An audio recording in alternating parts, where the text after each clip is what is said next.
ஏசாயா தீர்க்கதரிசன புத்தகம் 49ஆம் அதிகாரம் 25ஆம் வசனம். எவ்வளவு அழகா சொல்றாரு தெரியுமா?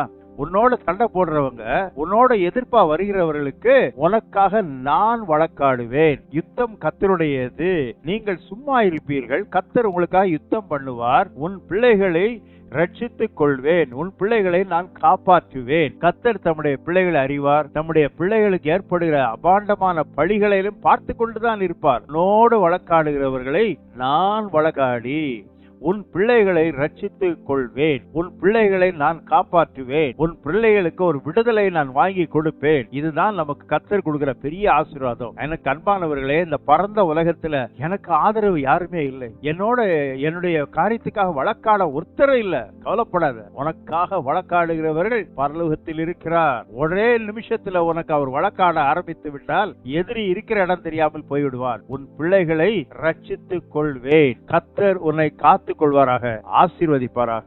ஆமென்.